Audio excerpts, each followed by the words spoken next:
Alright, welcome back to the channel. Warhammer Man back in the studio, and today we're going to be taking a look at the Kill Team into the Dark set. So obviously there are quite a few videos out already from various different people about the terrain and some of the modifications or issues with the terrain. And basically what it comes down to is this is very well designed terrain, but unfortunately it's designed so well that the tolerances are just ridiculous. So if you do go ahead and just build everything, clean it up and paint it, the parts will not assemble together. So first I'm going to show you what the key issues are, and then we will go through and I'll show you exactly what I did to fix those issues. So first things first, we need to go ahead and cut a couple of these pieces off the sprue to go ahead and demonstrate. All right, so here we have our few pieces that we want to try out here. Now the first issue is the way these slot together. The side pieces have the 3 slots on them here, and they're designed to just slide in like this. Unfortunately, what needs to happen is this gap needs to close. So in order to do that, you got to really push these in here. And then when you look at the bottom, as you push in one side, the bottom or the top, the other side comes back out. And it takes a ton of pressure to push these in correctly, how they need to be. And then the next piece is this goes on the side here and actually gets glued. Most of the pieces will not get glued, but here we'll glue this piece on. Once that's all glued together now, the way it stays assembled is with these caps right here. So then the cap slides over the top and has to push down in there to clip it all together, and then it's like solidly secured. So the way it secures works fine, and you'll always be able to get it together even after once it's painted, but you may not be able to get it all the way together. You may not be able to get it back apart that you need to when you're done.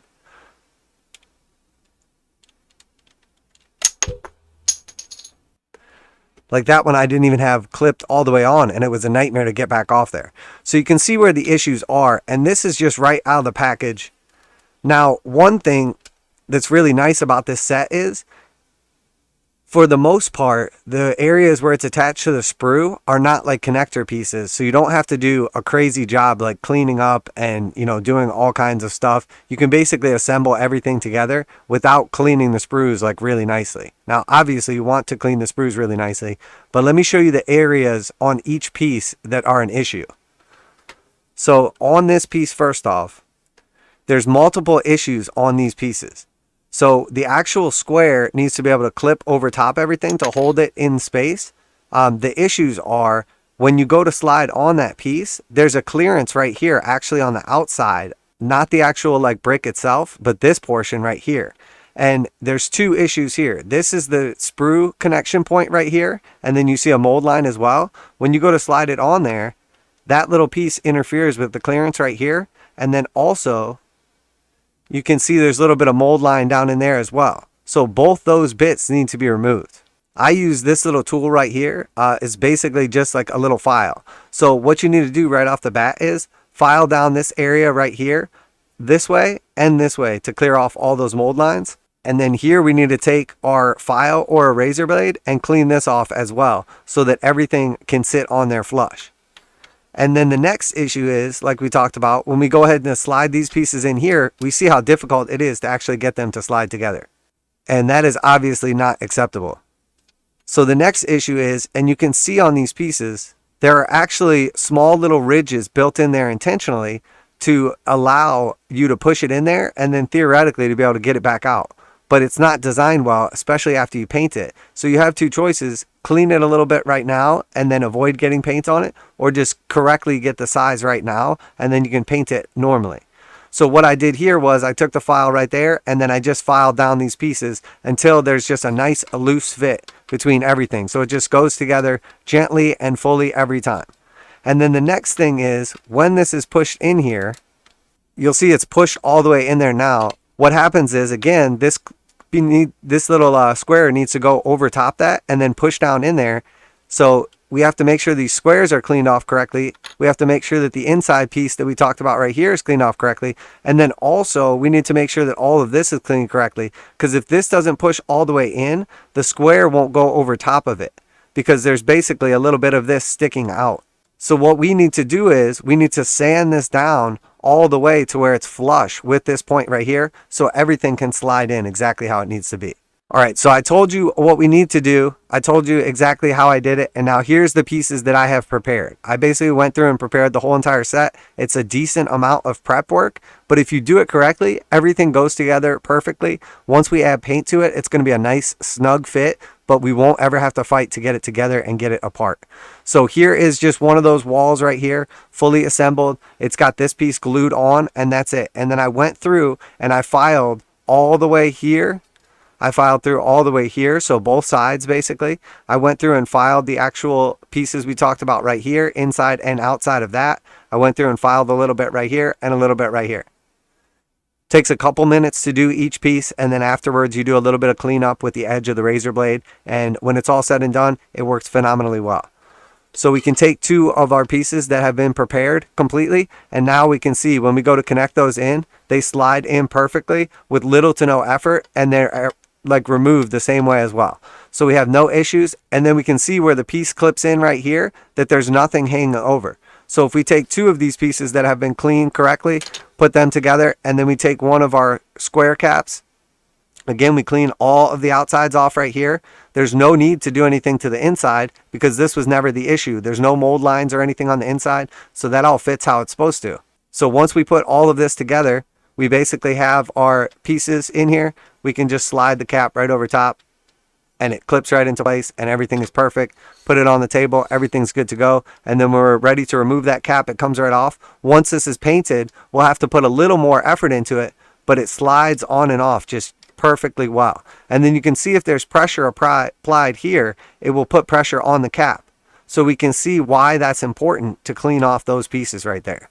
So that's it once those pieces are cleaned off. And then from there, you know, obviously we go through and did it for the accessory pieces like this as well. You can see the little scrape lines. They don't have those same ridges, so you don't have to clean these nearly as much. But then you can just slide them right in. They fit perfectly. We have a perfect edge right there. We made sure everything is clean. And then when we go to put on our cap piece, the cap slides right on, locks into place. Everything's good to go. You can move this around the table. It's not falling apart. And then when you're ready to disassemble it, you can take everything apart, you know, with very little ease. And it's back to where it should be. So you can build, modify, whatever, change your board. And it's not a nightmare to get everything apart. So the main things that we need to sand down are all of the edges that look like this. The ones on the accessory pieces, you don't need to do very much because they don't have those little ridges we showed off. So here, if we look really close, we can see those little ridges. Those need to be sanded completely off. And then once we sand all those off, we need to clean up these top pieces as well. We need to sand inside and outside of all those. And then that way, when we put our caps on, which we just clean the outside of those, they just slide right on, no problem. And then once they're all painted and everything, we'll be able to pull them apart, put them together, lock everything in place, and we won't have any more difficulties. So that is everything I have found that we need to change on these sets. And just with a couple little minor prep work going into it, it's very little effort. It's not a ton of like elbow grease. It does take a little bit of time. You know, it is kind of a pain in the butt. But the truth is, there's no real assembly that goes with this because it's completely left modular. So the time you would save where you would normally have to assemble this, you can spend just cleaning up the pieces instead. And then once it's all clipped together and everything, you have everything you need. You have a solid board state. And then once we add our paint to this, that's really going to lock everything in place how it should. And then there's no more fighting with this stuff right out of the package. I mean, the amount of pressure you have to apply to get, you know, you get one side to go in and then the other side pops out. You get that side to go in and this side pops out. I mean, it's an absolute nightmare if you don't prep this stuff. And then even then, once this is really, really pushed in there, I mean, you can't tell how much effort I'm putting in, but I was really pushing on that. Even then, it's still sticking out. So even without the other piece right here, you know, so we know it's not the inside piece pushing up against the inside of this, because without that piece right there, this barely will even go into place because it's rubbing up against this. And it's also interfering with this piece sticking out. So if we do the correct process, we go through that little bit of work, we prep everything up how it's supposed to be, and this is not even prepped up all the way, but just the difference between one of those caps and this is like the correct cap right here, it will actually at least clip into place right there. Now after that, it's still a pain in the butt to get it off and everything. So that's it. If you go through the process, you do a little work ahead of time, it's still stable. You can move it around. You don't have to worry about it falling apart or your pieces falling out or anything. But you're able to take it apart when you want to without all of that extra work, without all that extra trouble. And the breakdown and the setup is enjoyable and fun, and it's fully modular how it's supposed to be. So that is it for today's video. If you enjoyed today's video, if you got something out of it, learned something, make sure to like and subscribe for daily reactions, reviews, news, painting, modeling, conversion, magnetization videos. We do all kinds of stuff from Warhammer 40,000, Kill Team, Necromunda, Age of Sigmar, Warcry, Horus Heresy, pretty much any of the GW games as well. And obviously, like and subscribe really helps out the channel. If you learned something today, share this with your friends. Make sure everybody knows.